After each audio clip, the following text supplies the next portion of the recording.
parte e me dirijo já para o final da minha conferência,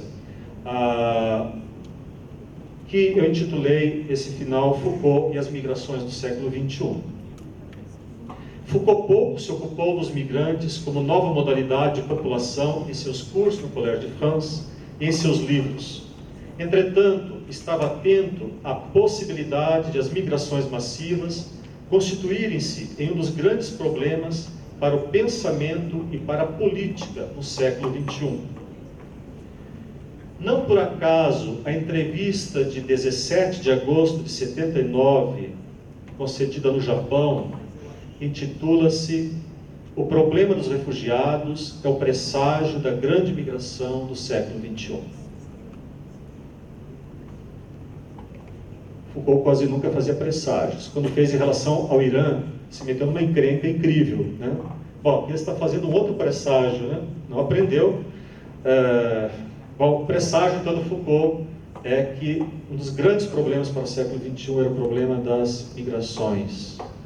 Então, quando eu tomo isso como uma problemática, talvez eu esteja observando agora que não era apenas um presságio, que se trata, evidentemente, de uma realidade. E por isso ela deve ser problematizada. Ele é entrevistado a respeito das grandes migrações forçadas do sudeste da Ásia, que chegaram a mais de 80 mil pessoas, principalmente do Vietnã e do Camboja. No caso do Vietnã, os conflitos históricos e políticos do país, sobretudo do norte sobre o sul, entre colaboracionistas e resistentes à ocupação militar da França, do Japão e dos Estados Unidos, que durou praticamente um século. No caso do Camboja, um governo que instituiu um terrorismo de Estado com poder incondicional sobre a vida e a morte da população e uma ferrenha repressão por parte do exército. O que é repreensível nesses episódios migratórios é que os governos, muitos dos quais ajudaram a produzir esses conflitos, se refere aos governos do Ocidente, silenciaram sobre os vietnamitas que chegavam quase mortos à Indochina, ou sobre os cambojanos que pereciam em igual situação na Tailândia. A Convenção de Genebra sobre os refugiados, lembra Foucault, e foi com ela que eu introduzi essa palestra. Esses países limitaram-se a dar conselhos e recomendações que não resultaram em qualquer mudança na situação dessas populações. Mas o que realmente me interessa dessa entrevista encontra-se no seu final. Vou fazer a citação, comentá-la e acabar. Diz Foucault: no século XX, houve com frequência genocídios e perseguições étnicas. Penso que, num porvir próximo, esses problemas e esses fenômenos se manifestarão novamente sob outras formas. Primeiramente, porque nesses últimos anos o número de estados ditatoriais mais aumenta do que diminui. Posto que a expressão política é impossível nos seus países e eles não possuem a força necessária para a resistência, os homens reprimidos pela ditadura escolherão escapar do inferno. Em segundo lugar, nas antigas colônias foram criados estados que mantiveram tais quais as fronteiras da época colonial, se bem que etnias, línguas e religiões foram misturadas. Este fenômeno criou graves tensões. Nesses países, os antagonismos que a população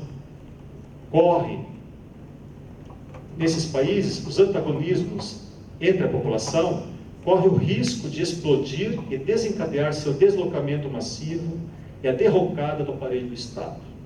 Em terceiro lugar, as potências econômicas desenvolvidas que tinham necessidade de mão de obra do terceiro mundo e dos países em desenvolvimento fizeram vir imigrantes de Portugal, da Argélia ou da África. Mas, atualmente, os países que não têm mais necessidade de mão de obra em função da evolução tecnológica procuram enviar de volta esses emigrados. Fim da citação.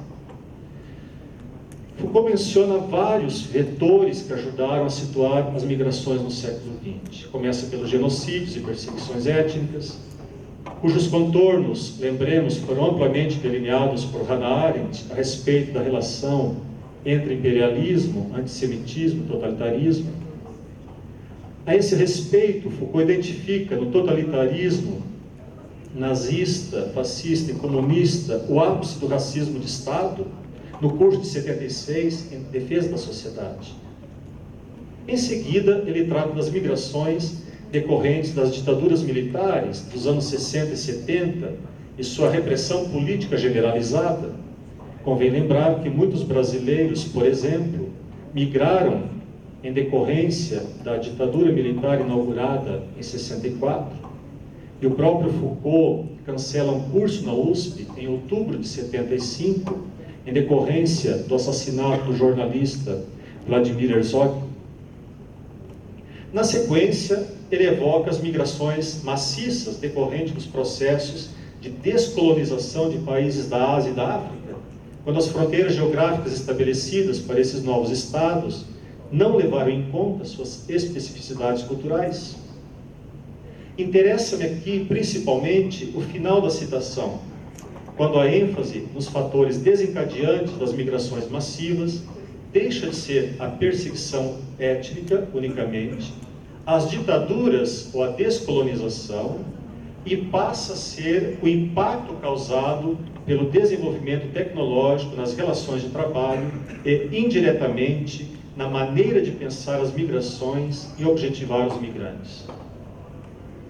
Em um primeiro momento, os imigrantes menos qualificados no mercado de trabalho eram absorvidos em razão de sua utilidade econômica nos serviços básicos. Em um segundo momento, quando o desenvolvimento tecnológico é acompanhado da escassez de empregabilidade, eles deixam de ser considerados úteis. Os governos dos países de destino não somente deixam de acolher novos imigrantes daqueles países, por eles colonizados e explorados, como também procuram enviar de volta os residentes ou seus descendentes, inclusive via deportação, como vimos na análise do Didier Fassin. Se antes o imigrante obtinha permissão de residência e certa acolhida, porque era objetivado como imigrante trabalhador, se posteriormente a legitimidade de sua permanência está relacionada ao corpo gravemente enfermo, mediante a introdução da exceção humanitária na lei, já nos dias atuais, o migrante pobre é o inimigo a ser combatido, posto que ele está associado ao traficante, ao contrabandista e ao terrorista. É aquilo que o Foucault identificou em certo momento como o indivíduo potencialmente perigoso. Então, os migrantes pobres, eles são atualmente no imaginário político associados a essas categorias.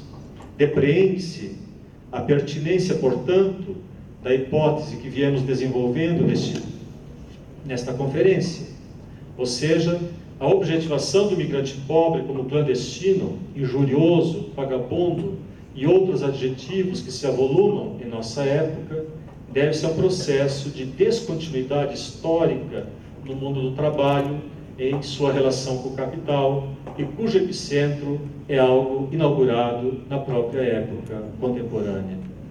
A gestão da nova população dos migrantes pobres envolve a apreensão biológica da vida infiltrada por tecnologias de governo biopolíticas.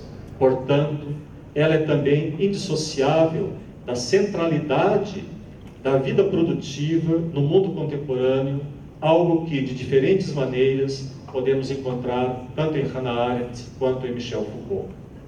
Se há uma despolitização da vida observável no governo da população migrante pobre, então ela pode ser situada no interior de um movimento mais amplo de gestão biopolítica, no qual a existência política é reduzida à vida produtiva e o Estado não passa de um conjunto de práticas governamentais cujo modelo é a racionalidade econômica. A objetivação negativa do migrante pobre tem como núcleo nevrálgico a economização da vida que se prolonga além da satisfação das necessidades propriamente econômicas, dirigindo-se ao conjunto da existência humana, a fim de reduzi-la a uma lógica de comportamentos responsivos e esperados. Sendo assim, a vida pensada somente como vida produtiva é talvez uma das chaves de leitura mais interessantes para entender a aversão ao imigrante pobre como algo constituinte da biopolítica de fronteiras de nossa época. E nesse aspecto, eu estou plenamente de acordo com uma hipótese lançada pela Della Cortina, de que o grande problema hoje em torno das migrações não é a xenofobia, necessariamente, não é o problema do racismo, é o problema da aporofobia, ou seja, da aversão ao migrante pobre, mas ao migrante porque pobre. Ou seja, em definitivo, a aversão não é ao migrante tomado como uma categoria abstrata, uniforme, mas ao migrante marcado pela pobreza, não só pela pobreza econômica, mas também pelas demais formas de pobreza e de destituição de pertença. Obrigado.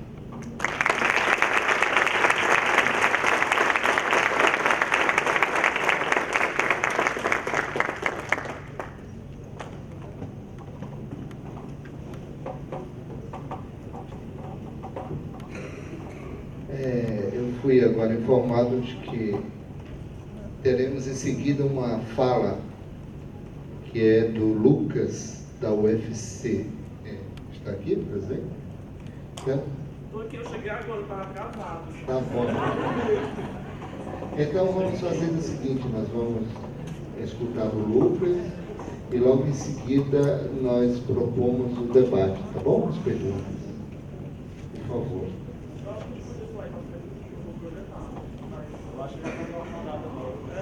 Então, à disposição, o microfone.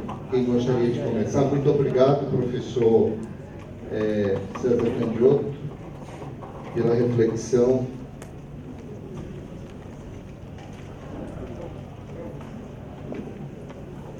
Professor, parabéns. E eu queria falar a respeito de uma situação que ela já aconteceu aqui no Brasil, aqui muito próximo, e que eu presenciei quando eu viajava para o Paraná, que eu morei em Toledo. Trabalhei na UniOeste e já fui em Curitiba, na PUC, lá de Curitiba. E eu lembro que havia muitos bolivianos que eles vinham para São Paulo para trabalhar naquelas fábricas, naquelas confecções, né, em uma situação bem difícil de existência. Essas migrações aconteciam aqui no Brasil, aqui na América Latina.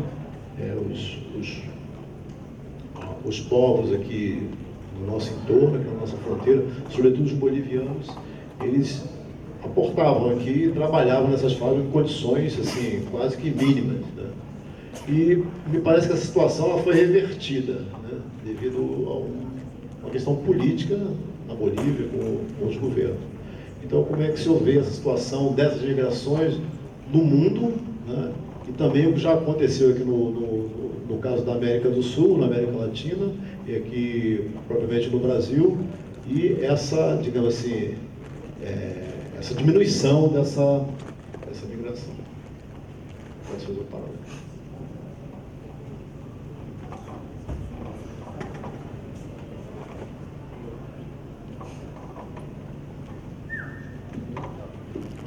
Bom, eu queria fazer uma pergunta em relação a essa questão da hipótese principal do professor Candiotto, que é a questão de como a população ela se transforma num objeto biopolítico. Ela já é um objeto biopolítico, no texto Foucault, mas a partir dessa figura do imigrante pobre, né? Me parece que quando Foucault fala da população enquanto objeto biopolítico, há duas condições de possibilidade de surgimento desse objeto. O primeiro é a noção de território, que está ligada à noção de Estado-nação e a toda uma racionalidade de Estado, ligada à maximização da produtividade. De certa forma, o imigrante hoje, dentro da economia globalizada e dentro de um imperativo de racionalidade econômica, como é que a gente pensa esse problema do território? Porque a xenofobia e o renascimento dos nacionalismos, ele funciona como uma ideologia no sentido clássico mesmo. Ele, de alguma forma, ele obscurece, como você um pouco argumentou, a razão principal disso. Mas, por outro lado, então eu tenho que ter uma noção de território, uma noção de fronteira, que não digamos assim, mas é da filosofia política clássica ou moderna também, uma vez que, de certa forma, essa população, ela não é a população desse país ou daquele outro país, né? E as fronteiras, elas ganham uma porosidade que já não mais dizem respeito ao Estado-nação e à racionalidade própria do Estado-nação, porque o Estado-nação, ele pensa as populações não somente enquanto massa de trabalho, mas, sobretudo, vou insistir muito nisso, enquanto exército para a guerra, né? Então, você tem me parece que é preciso pensar um ponto de vista geográfico, eu queria saber como o professor vê isso. E a outra coisa é que é um saber próprio que, em si, de certa forma, inscreve, produz o objeto da população. Alguém como Ian Hacking, por exemplo, mostrou bem isso. No surgimento do século XVIII e XIX, eu preciso da ciência da estatística, de todo o desenvolvimento do saber demográfico, para que então uma população ela se torne governável, né? Só que me parece também que o imperativo hoje de governo dessas populações está muito além disso, né? Uma vez que aqui não se trata bem de massas de corpos, mas se trata, na verdade, de um grande capital humano. Eu analiso a população porque ele é pobre, não porque ele não tem capital, mas é porque ele não pode produzir capital e, portanto, ele não poderá consumir. E aí ele se torna um objeto a ser expelido. Quando eu analiso a população em termos de capital humano, eu analiso a população nos termos de suas habilidades, das suas capacidades técnicas, da sua linguagem, dos seus costumes, etc. Né? Ora, eu preciso então de um saber, digamos assim, que é um saber sem dúvida nenhuma econômico, né? Que vai de alguma forma justificar a racionalização dessas populações. Mas aí a questão que fica, e eu achei muito interessante, porque eu teria, assim, eu concordaria inteiramente com a hipótese, mas eu fiquei pensando, enquanto eles são ainda populações, uma vez que o território mudou, a noção de território mudou, não é mais o território do Estado-nação, e o saber que inscreve, racionaliza e governa essas populações também já é um saber de uma ordem totalmente econômica, e portanto é um capital humano, empobrecido ou não, que é ou não descartado. Então aí é a questão, né, da qualificação mesmo dessa nova população, desse novo objeto do saber político, do poder, né? Então, enfim, é uma questão, acho que é interessante. Só mais uma, a gente faz um bloco de 3 perguntas.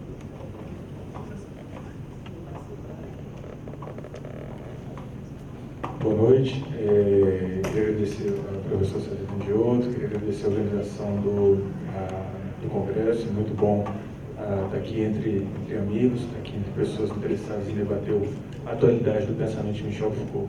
Meu nome é Guilherme, sou professor da Universidade Federal do Piauí e queria aproveitar o ensejo da pergunta do colega, da pergunta anterior, e emendar uma certa observação, né? O professor César coloca a assistência, né, a esses migrantes, né, pareia eles a massa heterogênea de desarrazoados que estavam lá dentro do Hospital Geral, né? O Hospital Geral, que era uma instituição ao mesmo tempo de assistência e policialesca, né, ligada sobretudo a uma modificação em cima da lei da mendicância, ou seja, se torna proibido mendigar na cidade de Paris, e começa um recolhimento desses corpos. Quem são esses corpos? São as pessoas são órfãos, são pessoas com doenças venéreas, velhos, enfim, né, pederastas, sodomitas e marginais de todo tipo, né? Porém, né, o Brasil tem uma política migratória, né, relativa a alguns poucos países africanos, ao Haiti, onde estrategicamente o Brasil oferece ajuda humanitária com todas as aspas possíveis, porque junto com o Exército, né, vão as empresas de engenharia para reconstruir um país em guerra e gerar lucro para as Camargo Correia da vida ou Odebrecht da vida, né? Porém, né, esses que não são assistidos, especificamente, estou dizendo, né, do que já foram os bolivianos e hoje em dia aparecem com os nossos vizinhos venezuelanos, né, eles vestem essa máscara, então, essa capa de inimigo número 1, de bandido, né? São essas pessoas que vêm buscar sobrevivência econômica e algum tipo de pertencimento em outro lugar, né? Nessa pátria mãe, né? Que fundamenta toda essa noção de cidadania, toda essa noção de povo. Mas qual é o tipo de inserção que essas pessoas podem ter, né? Quando a gente vê que, e aí eu chego a minha pergunta mesmo, assim, né? O que a filosofia política, né, pode colocar enquanto categoria de reflexão para a gente pensar o problema de Roraima, né? Hoje em dia, eu sou psicólogo, não sou filósofo, mas tenho colegas de profissão que trabalham em empresas de RH, e essas empresas de RH, algumas delas operam ali na fronteira de Roraima e do Acre, onde chegam muitos haitianos, muitos venezuelanos no Brasil. E uma notícia de 2017, foi uma notícia bem ventilada, não sei se vocês se lembram, o pessoal estava, alguns jornalistas estavam denunciando a técnica de seleção de imigrantes para serem empregados, né? E as técnicas de seleção eram técnicas muito antigas no Brasil, né? Era pela espessura da panturrilha e pela qualidade dos dentes, né? Isso em 2017, né? Então, pensando, né, no novo cenário político, né, pensando que a maior fronteira que a gente tem com a Venezuela, né, que hoje é um país onde muita gente está saindo da Venezuela para vir para o Brasil, a maior fronteira que a gente tem com a Venezuela é o estado de Roraima. O estado de Roraima foi o estado onde o presidente Jair Bolsonaro obteve a sua votação mais expressiva em termos percentuais. E quando a gente olha para o cenário político, né, como sudestino, como mineiro recém-chegado aqui no Nordeste, no norte do Nordeste, né, eu estou mudando um pouco o foco da minha análise política do Brasil, né? Então, nessas eleições eu tentei olhar um pouco mais para o norte do país, né? E assim, a coisa mais progressista que a gente tem no norte do país, em termos macropolíticos, é o Helder Barbalho, filho do Jader Barbalho, eleito em segundo turno, governador do Pará pelo MDB. Essa de longe é a coisa mais progressista que a gente tem. O resto foi uma enxurrada, né? É um punhado de gente despreparada que nadou na pororoca de chorume chamada Jair Bolsonaro, né? Então, como é que vai ficar, né? Que tipo de categoria operativa, né, a gente pode ter para analisar um problema como esse, né? Como é que fica a fronteira com a Venezuela, tendo em vista que em 2017 já estava nesses patamares, né, de escolher pela espessura da canela. Quem não tem um pouco de familiaridade com a historiografia sobre a escravidão no Brasil, escolher pela espessura da canela significa aquelas pessoas que comem menos e têm um metabolismo um pouco mais acelerado. E os dentes significam uma certa qualidade na saúde das pessoas. Então, coloca essa pergunta aí. Muito obrigado. Eu queria fazer uma pergunta, A gente- porque foi uma demora muito grande, né? Então eu queria fazer bem breve. É bem breve.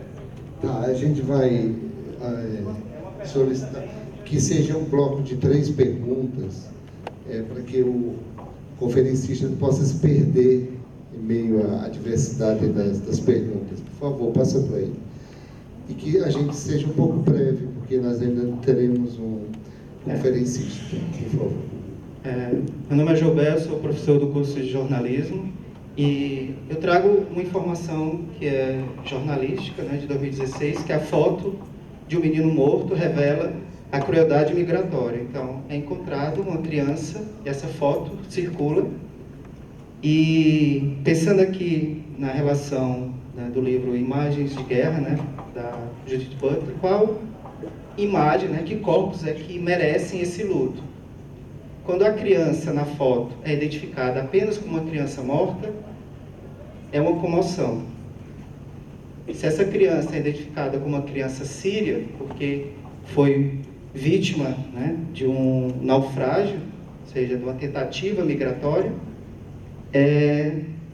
o assunto vira intolerância religiosa. Então, que vidas são passíveis de luto nessa discussão, né, do corpo em estado migratório, aquele que está saindo de um canto para ir para outro? Por que alguns corpos merecem luto e outros não?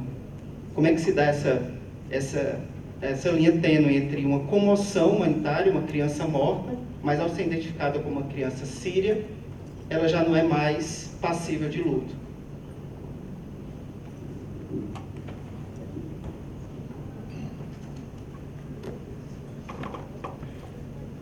Eu agradeço muito pelas perguntas, todas pertinentes.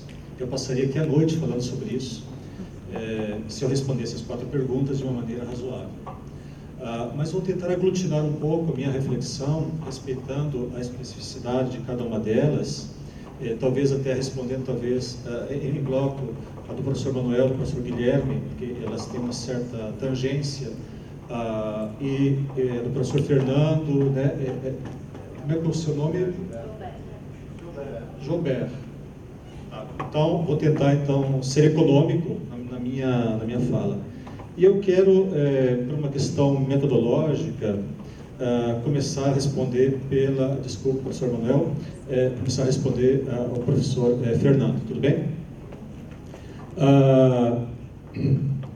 Na verdade, a questão que você me coloca é a questão da indexação da população, né? Quer dizer, você falou em população-território. Foucault, quando vai tratar a governamentalidade, seus dispositivos de segurança, introduz como objeto de governo a população, porque ele está deslocando a unidade